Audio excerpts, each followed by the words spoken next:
میں جو کچھ آپ نے پڑھا ہے نا، اس کو آپ نے اپنے پاس نہیں رکھنا ہے. اگر آپ اپنے پاس رکھتے ہیں، وہ عالم وہ عالمہ، وہ فاضل وہ فاضلہ خائن ہے اس علم کی. دیکھیں جتنے علوم ہیں نا، سائنس کے علوم میں کتنے علوم ہیں، اگر یہ پڑھتے ہیں نا، اپنی ذات کے لیے پڑھتے ہیں، قیامت کے دن ان سے مواخذہ نہیں ہوگا. لیکن آپ پر بڑی ذمہ داری ہے، مجھ پر بڑی ذمہ داری ہے. یہاں جو آپ نے قرآن کریم کا علم حاصل کیا، احادیث مبارکہ پڑھی، سیرت پڑھی، سنن پڑھے، مستحبات پڑھے، معمول نماز کو زبانی یاد کیا آپ نے، معمولی سی کتاب، یہ آپ کو دوسروں تک پہنچانا لازمی اور ضروری ہے. اگر آئی تو قیامت کے دن مواخذہ ہوگا. اس بات کو آپ کہیں دماغ کے حاشیے میں آپ نوٹ کر لیں، قیامت کے دن مواخذہ ہوگا. اب آپ مت سوچیں عباس سر کی بات ہے، رحمت عالم صلی اللہ علیہ وسلم فرماتے ہیں بلغوا انی ولو آیا، کہ اگر آپ نے ایک آیت بھی سیکھی ہے نا، اس کو آپ نے دوسروں تک پہنچانا ضروری ہے. دنیا میں بہت سارے طریقے علم پھیلانے کے، آپ جس فن میں مہارت رکھتے ہیں، دیکھیے دنیا میں کوئی ہر فن مولا نہیں ہو سکتا ہے، کوئی نہیں ہو سکتا. کوئی دعویٰ نہیں کر سکتا کہ سارے علوم کا میں مالک ہوں، سارے علوم پر مجھے دسترس ہے، یہ کوئی نہیں کہہ سکتا، اور نہ کسی نے آج تک کہا ہے، نہ آئندہ کوئی کہے گا. آپ کے اندر اللہ نے صلاحیتیں رکھی ہے، میں جانتا ہوں، تفصیل کے ساتھ بتانے کا موقع نہیں ہے.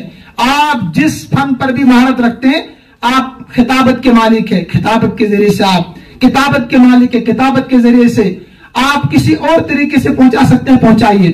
دنیا میں 7.5 ارب کی آبادی اس وقت ہے، 7.5 ارب کی آبادی، اس میں سے 2.25 ارب مسلمان آپ رکھیے، اس کے علاوہ 2.25 ارب مسلمان، اس کے علاوہ جو 5.25 ارب کی آبادی ہے، ان تک دین کس نے پہنچانا ہے؟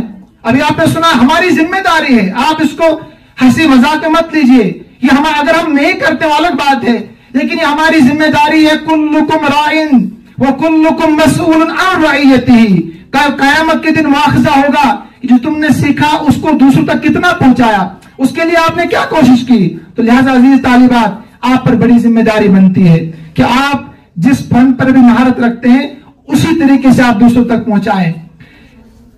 یہاں سے جو طالبات جاتی ہے، پھر مجھے فون بھی کچھ کرتی ہے، والدین فون کرتے ہیں، وہ شکایت بھی کرتے ہیں کہ ہماری بچی صبح کی نماز کے لیے نہیں اٹھتی ہے، بعض کہتے ہیں تلاوت نہیں کرتے. ساروں کا مسئلہ نہیں ہے، ایسے ہوتے ہیں ہر ادارے میں، ہر جگہ ایسے ہوتے ہیں.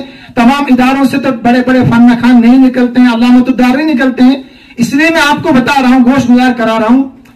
میں ان سے جب پوچھتا ہوں نا کسی ماں سے بڑے اطمینان کے لہجے میں کہ آپ صبح کتنے بجے خود اٹھتے ہیں، وہ کہتی ہے کہ بناشس پان نماز ہکن پرت کے مگر وہ شو کی بچی ترائے میں کس نماز پڑھے. اچھون فارسی میں ان خیال استو محال استو جنو، ان خیال استو محال استو جنو. ماں تو اٹھے 7 بجے، وہ تمنا کرے کہ میری بیٹی جو ہے 3:30 بجے تہجد گزار بنے. میں یہاں ماؤں سے مخاطب ہوں، اگر آپ چاہتے ہیں نا کہ آپ کی بچیاں رابعہ بصریہ بنے، تو آپ کو خود نیک صالح بننا پڑے گا، خود نیک صالح بننا پڑے گا. یہ آپ بھی معصوم بچے، میرے نظر میں معصوم بچے ہیں. آپ چاہتے ہیں کہ بچے کی تربیت اچھی ہو، تو آپ صبح 3:30 بجے اٹھیں، آپ کی بچی 4 بجے اٹھے گی. آپ روزانہ 1 پارے کی تلاوت کریں، آپ کی بچی 2 پارے کی تلاوت کرے گی. آپ گھر میں دین دارانہ ماحول قائم رکھیں. جب آپ کی گھر میں شادیاں ہوں گی اور وہ غیروں کی طریقے پر ہوں گی، آپ کی بچی پر کیا اثر پڑے گا؟ وقت آئے گا کہ بچی آپ سے بھی بدتر ہو جائے گی. لہذا آج تک ہماری ذمہ داری تھی، اب آئندہ آگے آپ کی ذمہ داری ہے کہ بچی کتنی قابل بنتی ہے، دین میں کیا گل کھلاتی ہے، اس پر آپ نے توجہ دینی ہے. اور یاد رکھیں والدین یہاں پر جو ہے کہ آپ ان سے کم جو محلے کی لڑکیاں ہیں، محلے کی لڑکیاں، کم سے کم اگر آپ تفسیر جلالین نہیں پڑھا سکتے مت پڑھائیے، اصول شاشی نہیں پڑھا سکتے مت پڑھائیے، علم اصول فقہ نہیں پڑھا سکتے مت پڑھائیے. اس پر معاوضہ نہیں ہوگا. قرآن کا متن تو پڑھائیے، آپ نورانی قاعدے تو پڑھائیے. آپ رشتہ داروں کی ذمہ داری، ابھی پڑھ رہی تھی بچی کو تشریح اس نے کی نہیں، میں خوش ہوا تھا کہ اسی آیت کی تشریح کرے گی، اس نے کوئی اور موضوع چھیڑ دیا. کو انفسکم واہلیکم، جو آپ نے پڑھا، اہلیکم مطلب یہی ہے نا، آپ نے جو یہاں پڑھا، یہاں سمجھا، اس سے آپ نے اپنے اہل و عیال کو بچانا ہے، رشتہ داروں کو بچانا ہے. وہ کیسے بچیں گے؟ جب ان کو آپ جمع کریں گے. تنخواہ کی فکر چھوڑیے، آپ جب یہاں 7 سال گزار دیا اپنی فیس دے کر، تو کم سے کم 7 سال اب اللہ کے لیے. یہاں مائیں بھی ہیں، آپ ان کو مجبور کیے کہ آپ کو گھر میں درسگاہ کھولنا ہے،